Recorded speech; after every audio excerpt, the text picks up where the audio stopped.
Mumbai police का एक मुखबिर, और वो मुखबिर मुंबई पुलिस को एक खबर देता है।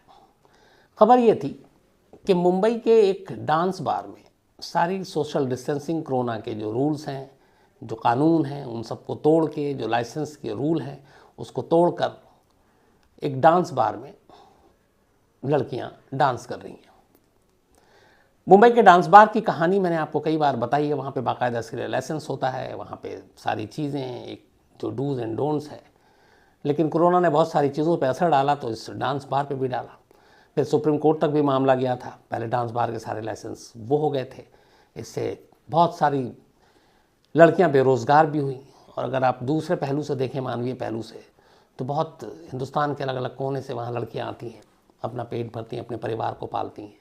डांस एक हुनर है जो वहाँ पे एक उनका पेशा है और उस तरीके से करती हैं। लेकिन कई जगहों पे ऐसा भी था कि डांस बार के नाम पे जिसमें फरोशी भी हुई। तो ये सारी चीज़ें चलती रही, लेकिन एक बड़ी तादाद लड़कियों की ये थी जो वहाँ पे सिर्फ डांस किया करती थी और अपनी रोज़ी रोटी कमाती थी। तो एक मुखबिर ने खबर दी कि अंधेरी में एक बार है, दीपा बार, और वहाँ पे कोरोना के गाइडलाइंस को फॉलो नहीं किया जा रहा है और बहुत सारे और नियमों का उल्लंघन हो रहा है और वहाँ पे लड़कियाँ डांस कर रही हैं। पुलिस की टीम उस मुखबिर के बातों पे यकीन करती है और उस डांस बार में पहुँचती है। पहले सादी वर्दी में कुछ लोग जाते हैं वहाँ पे, उसकी चेकिंग करते हैं। बट वहाँ देखते हैं कि कुछ लोग बैठे हुए हैं, सोशल डिस्टेंसिंग भी है, 2 गज की दूरी पे अपना आराम से वो लोग ड्रिंक कर रहे हैं, म्यूज़िक भी है, खाना पीना भी खा रहे हैं। पुलिस को कोई अजीब चीज़ उसमें लगी नहीं। वो लोग आए वापस, उन्होंने कहा कि वहाँ तो ऐसा कुछ है नहीं, सब कुछ नॉर्मल है। फिर मुखबिर को फ़ोन किया गया तो मुखबिर ने कहा नहीं, मेरी खबर सही है, वहाँ पे इस वक्त भी लड़कियाँ अंदर हैं और डांस कर रही। पुलिस की टीम फिर पहुँची। फिर उसने चारों तरफ बार के हर कोने को खंगाला, देखा वहाँ पे लोग बैठे हुए हैं लेकिन ना कोई लड़कियाँ हैं, ना कुछ डांस हो रहा है। अब उन्हें लगा कि ये मुखबिर जो है गलत है, लेकिन फिर मुखबिर अपनी बात पे कायम रहा। इसके बाद पुलिस की टीम फिर पहुँचती है। अब वो हर एक चीज़ की तलाशी लेती है। इस दौरान में ये सारी चीज़ें जो 2-3 बार प्रैक्टिस की, कई घंटे निकल गए थे और पुलिस लगातार वहाँ पे तलाशी ले रही है अपनी मुखबिर की बातों पर कुछ मिल नहीं रहा है।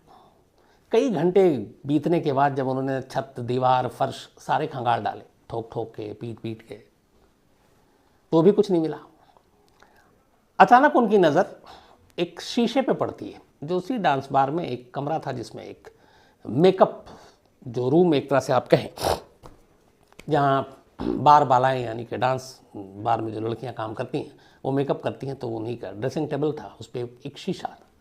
लेकिन वो शीशा ड्रेसिंग टेबल से अलग दीवार में पूरी तरह से फिट था, यानी कि चिपका हुआ था। सारी चीज़ें पुलिस ने देख ली। अब उसे लगा कि ये शीशा दीवार में क्यों चिपका, थोड़ा सा अटपटा लग रहा था। पुलिस को कुछ इसके बाद पहली बार लगा कि कुछ गड़बड़ है। उन्होंने शीशा को ठोका, पीटा, देखा, कुछ हुआ नहीं, बट उन्हें कुछ डाउट हुआ। इसके बाद उन्होंने फिर हथौड़े मंगाए, अब शीशा को तोड़ना शुरू किया।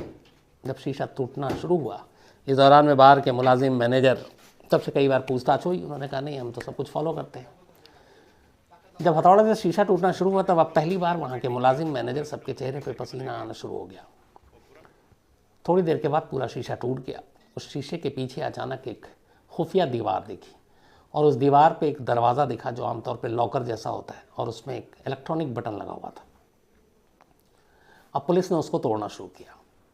जब उस शीशे के पीछे की दीवार, जो एक खुफिया दरवाज़ा था, उसको तोड़ा, तो अंदर में अब एक तहखाना जैसा कुछ दिखाई दिया। एक एक करके पुलिस वाले अंदर दाखिल हुए तो वो एक संकरी सी कॉरिडोर टाइप, अंदर गए तो देखा कि बाकायदा एक कमरा है और कमरे में 1, 2, 3, 4, 5, 6 नहीं, पूरी 17 लड़कियां मौजूद हैं, ग्राहक मौजूद हैं, जाम छलक रहा है, खाने पीने की चीज़ें हैं, म्यूज़िक है, बाकायदा स्प्लिट एसी लगा हुआ है। तो डांस बार असल में जहाँ पे होना चाहिए था वो उठकर तहखाने में आ गया था और सब कुछ तहखाने में चल रहा था।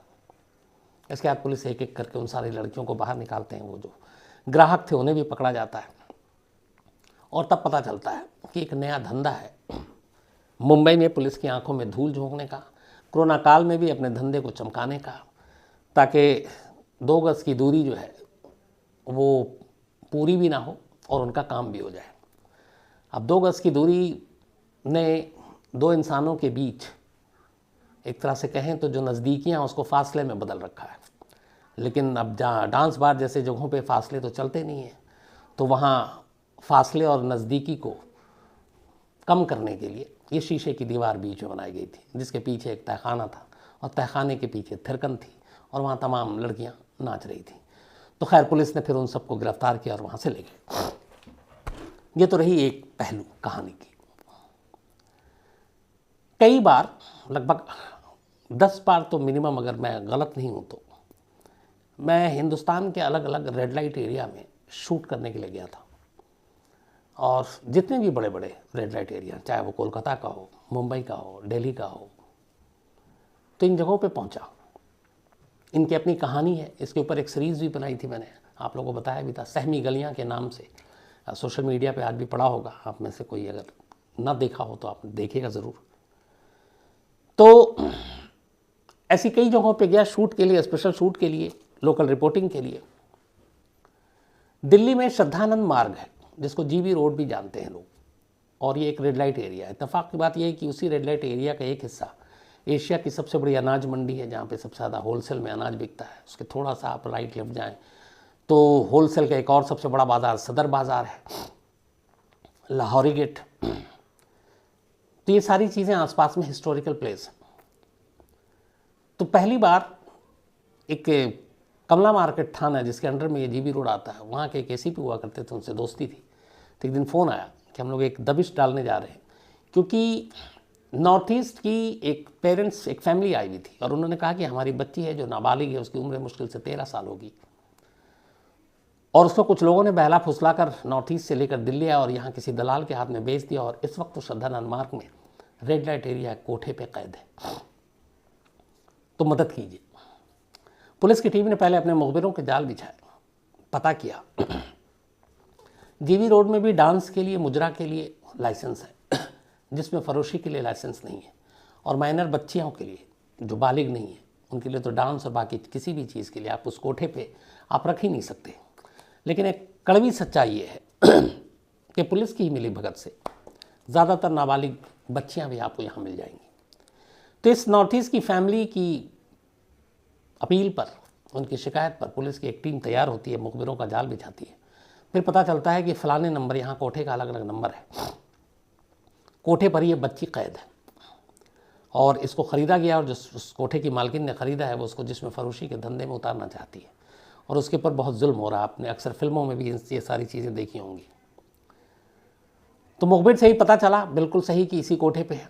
इसके बाद पुलिस की टीम ने रेड डालने का फ़ैसला किया, और फिर कुछ जर्नलिस्ट भी साथ हो लिए, जिनमें से एक मैं भी था। हम लोग उस कोठे पे पहुंचते हैं। अंदर पुलिस जाने के बाद सभी को, एक जो भी उस वक्त थे वहाँ पे, जो बाहर से बहुत सारे जो ग्राहक आए हुए थे वो भी थे, जो वहाँ पे सेक्स वर्कर थी वो भी थी, जो दलाल थे वो भी थे, जो मालकिन थी कोठे की वो भी थी। तो ग्राहक को तो एक एक करके पुलिस ने पकड़ा, नीचे गाड़ी में बिठाया गया। बाकी लड़कियों को भी फिर अलग किया गया, मालकिन को अलग किया गया, दलाल को अलग किया गया। अब कोठे की तलाशी शुरू हुई। छोटे छोटे दरबे-नुमा कमरे हैं वहाँ पर, मतलब इतना समझिए कि बस शायद एक शख्स ही उसमें लेट जाए, और 2 से ज़्यादा तो सवाल ही नहीं है कि खड़ा भी रह पाए। बदबूदार, सीलनदार, मतलब वहाँ आपको 2 मिनट भी खड़े रहने का मन नहीं करेगा।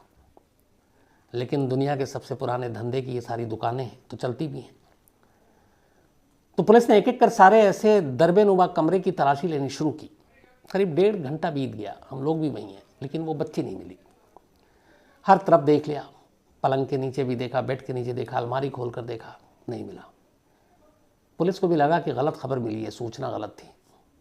इसके बाद पुलिस की टीम लौटने ही वाली थी कि तभी उसी कमला मार्केट थाने में एक सिपाही, जिसको करीब 3 साल हो चुके थे वहाँ पोस्टिंग के, उसने कुछ पुराने केस भी किए थे।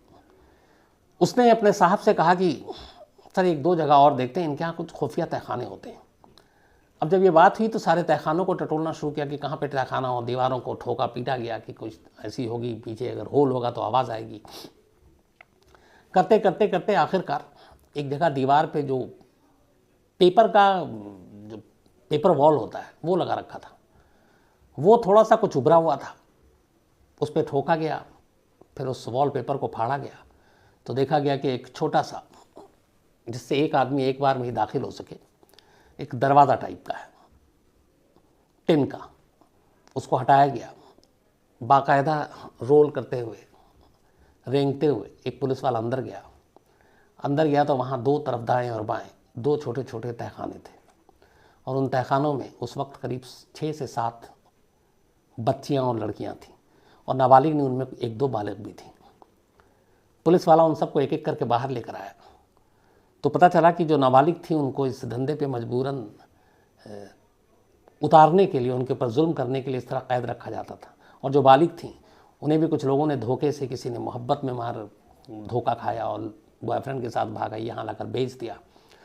वो अच्छे घरों की लड़कियाँ, उसको जबरन कोठे की मालकिन जो इस धंधे में उतारना चाहती है और वो तैयार नहीं है, तो उसको भी सज़ा के तौर पे वहाँ बंद किया गया। तो खैर उस तहखाने से वो तमाम लड़कियाँ और बच्चियाँ बाहर आई, और उनमें एक 13 साल की वो बच्ची थी जो नॉर्थ ईस्ट की थी।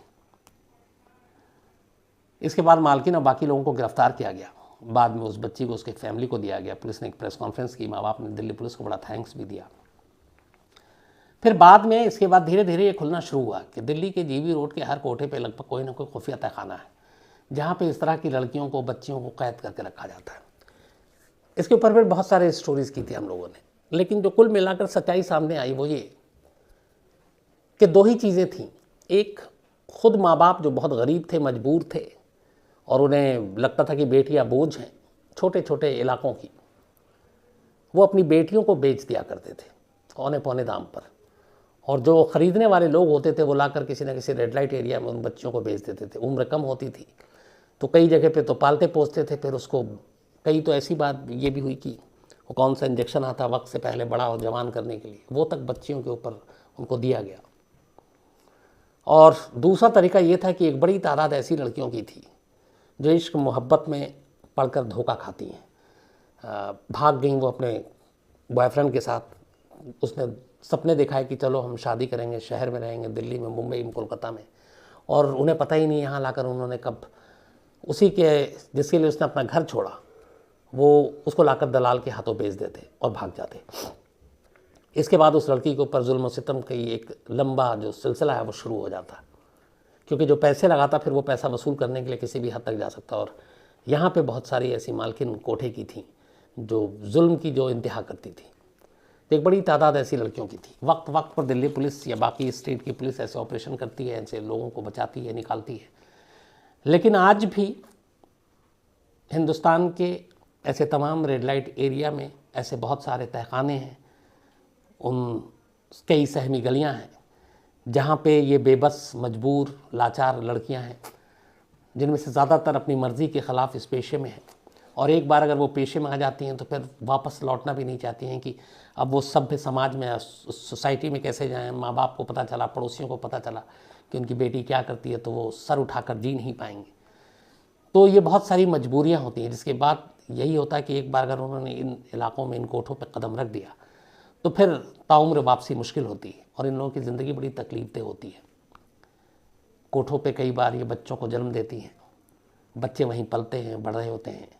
कुछ NGO है जो उनको पढ़ाने लिखाने का भी काम करते हैं, लेकिन फिर जैसे जैसे इनकी उम्र ढलती है, जवानी ढलती है, ये इसके बाद चूँकि इस कोठे के भी किसी काम की नहीं रह जाती, बड़ी तकलीफ़देह इनकी ज़िंदगी होती है।